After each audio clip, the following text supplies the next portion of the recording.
Hello everyone, welcome back to the channel. Thank you guys for being here. I hope you guys are doing well. In today's video, I'd like to answer a question from one of our viewers.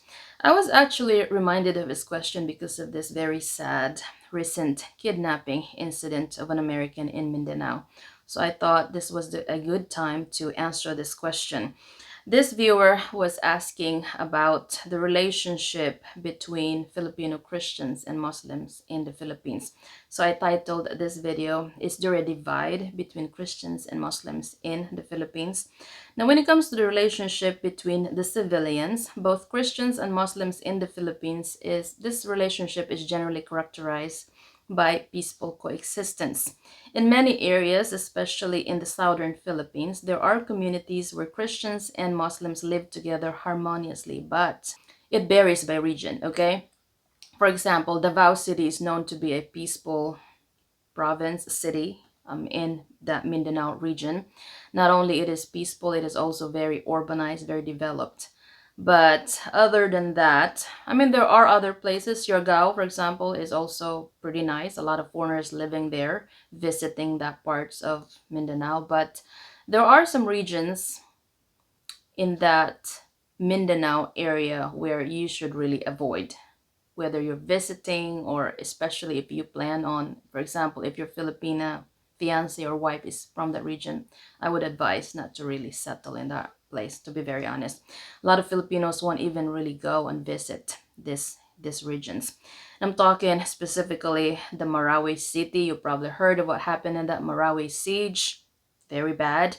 And Sulu province, this is one of those places where he would consider to be red zones, danger zones in the Philippines.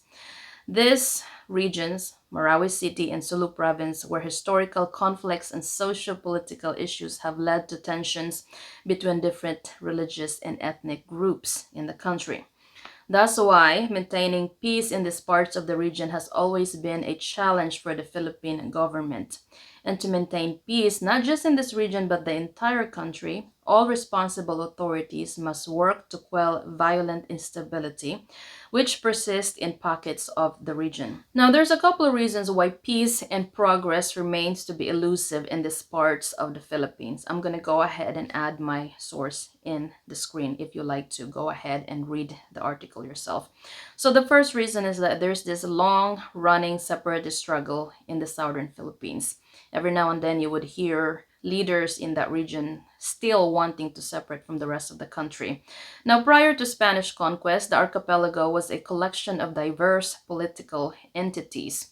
The most prominent leaders in this already existing culture and society were the Muslim sultanates. And Islam was first established in the Philippines in 1380 when Muslim traders set foot in the shores of Sulu and Hulu. The Sultanate of Sulu was founded on November 17, 1405 by Sharif al-Kasham and quickly rose to become a maritime power with close ties to the greater Muslim community in Mindanao and the Kingdom of Borneo. That's why if you look into the history of the country, this region, Mindanao, during the Spanish conquest, the Spaniards couldn't conquer these parts of the region. They just couldn't. In fact, when Magellan discovered the Philippines, the first time he set foot on those shores, he was killed by Lapu-Lapu, which is one of the country's national hero. So there's always been a resistance in that region. And every now and then you would still hear notions of wanting to separate Mindanao from the rest of the country. And I think that's what the leaders want, but I don't think civilians, the regular people want that. Now, the most recent insurgency started in the late 1960s, so this has been going on for a very long time. So in the late 1960s, there was a communal unrest that led to war between the separatist Moro National Liberation Front, this is MNLF. The unrest was between MNLF and the Philippine military. In the following years, the Moro Islamic Liberation Front, and this is MILF, emerged as a splinter group of the MNLF, continuing an armed conflict that lasted 4 decades, 40 years. In 2014, after more than 40 years of fitful negotiations between the Philippine government and Muslim secessionist, I'm not sure if I'm saying that correctly, fronts, Manila and the MILF inked a peace deal. in 2018, I believe this was during the Duterte administration, the Philippine Congress passed the Bangsamoro Organic Law, which is the legal instrument for creating the Bangsamoro Autonomous Government. The BARMM provides a form of self-rule to the majority Muslim region. The grant of autonomy is an effort to address the Moro Muslims' demands for the right to self-determination rooted in resentments that date back hundreds of years. So this would have given them the opportunity to basically self-rule. This plebiscite also greenlit the launch of the Bangsamoro Transition Authority, BTA, an interim government that gained authority over the region in February 2019. The new transitional authority has administrative powers as well as some political and fiscal clout and the authority to enact laws. Now, the issue with this is that Manila did not allow the region to have its own police force, citing constitutional impediments. This transition remains to be incomplete because now we have a new administration. From Duterte, now we have Bongbong Marcos Jr. Another reason why there remains to be tension in these parts of the country is that there's this intense rivalry between the ex-rebels and the clans in this region. Clan networks are the most enduring institutions in the region, not just really in Mindanao, but in other parts of the country, because they hold most of the region's seats in the Philippine National Congress and run many of the Bangsamoro's provinces and municipalities. And I'm going to segue a little bit. There's this term in the Philippines called baluarte, which basically means territory. And when it comes to this territory, the clans dominates this. I would translate clans to families. Certain families run politics in the Philippines. Again, politics there is as complicated anywhere else. And I'm going to give an example, probably not a direct comparison, but pretty similar. For example, the Marcoses, their baluarte, their territory is the, I can't say that properly, their territory is the Ilocos region of the country. They run that parts of the country. They hold that part of the country. Some people would also translate baluarte as not just a territory but a stronghold, meaning you cannot beat that family in that territory because they have a stronghold in that territory. That's what basically these clans are doing. They've been holding the certain territories in these regions of Mindanao. Now, there is that friction between the ex-rebels and the several Moro clans in Mindanao. And this is even more pronounced during elections because one clan would endorse a candidate and then the other clan would endorse another candidate. For example, in the 2022 presidential race, MILF, this is the Moro Islamic Liberation Front, they endorsed Leni Robredo. This is Marcos's opponent. While MILF's rivals among local political elites, in contrast, they endorse Marcos Jr. And as noted, the relations between the ex-rebels and several powerful clans were already difficult before the election. But after the election, afterward, their rapport deteriorated further, as the election cemented the role of these powerful families in the Bangsamoro's governance. The clans won governorships in all the region's provinces, so they basically hold the entire region. So there's three families, there's three clans, last names really, that run this region. So the Hatamans continue to dominate Basilan. This is probably one other place in Mindanao you should never visit as a foreigner.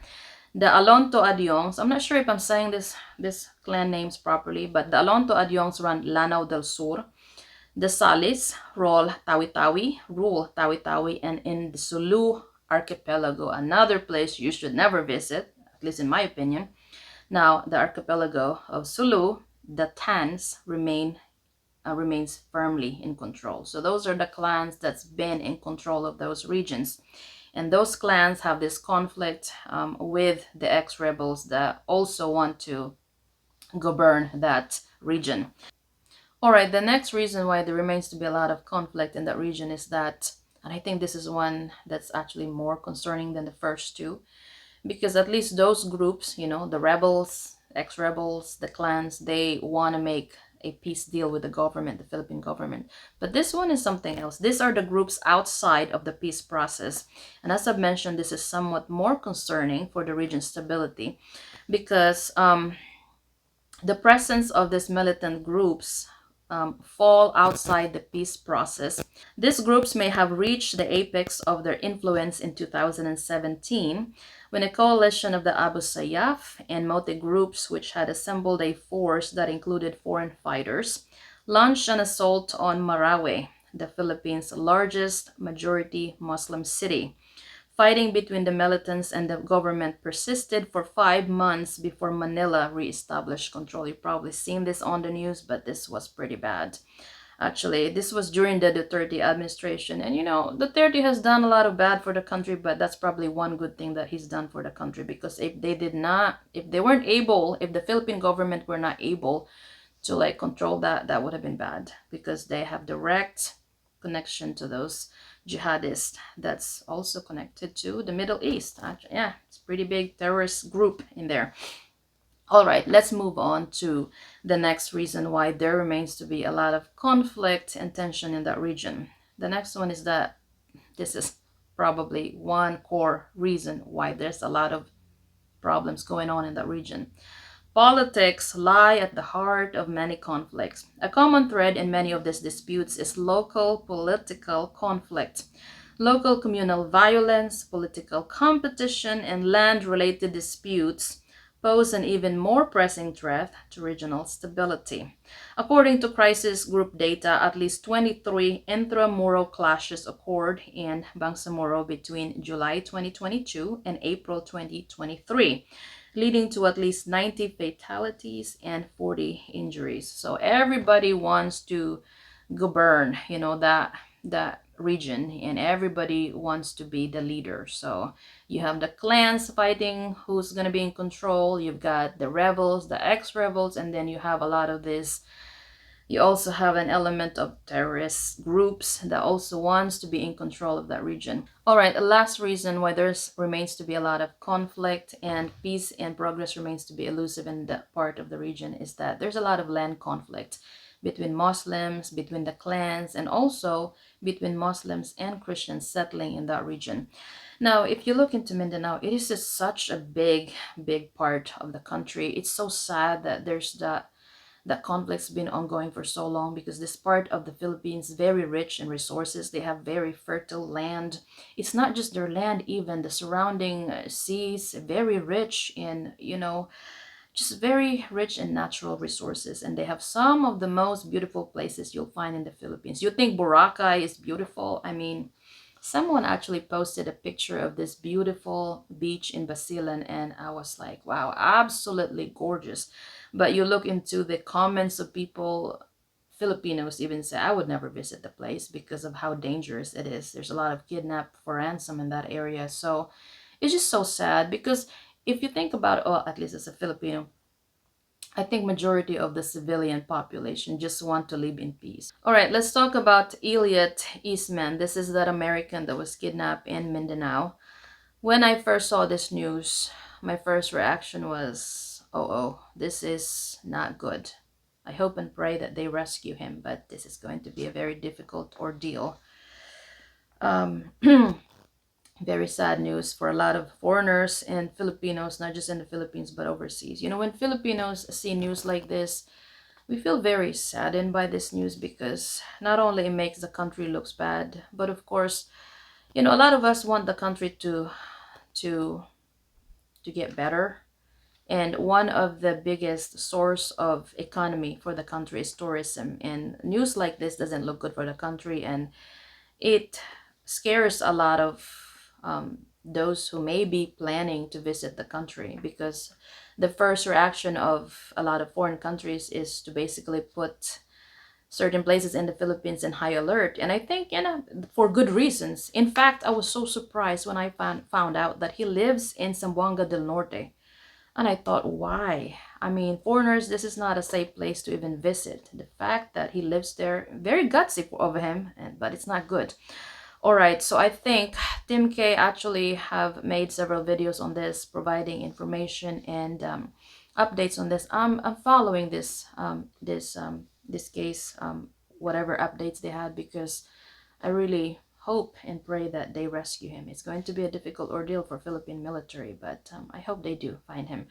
So he probably heard of this news. He's a 26 years old, a native of Vermont, and is married to a Filipina.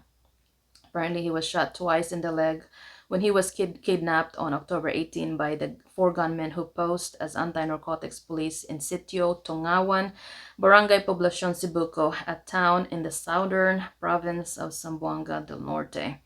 Now, the police and military have expanded the search for Elliot Eastman outside the Zamboanga Peninsula a week after the American was kidnapped in Sibuco town. Now, the last update I saw on this is that Lieutenant Colonel Helen Galvez said, they've expanded the search and they think he's still alive because they haven't found a body yet. That's really, really sad.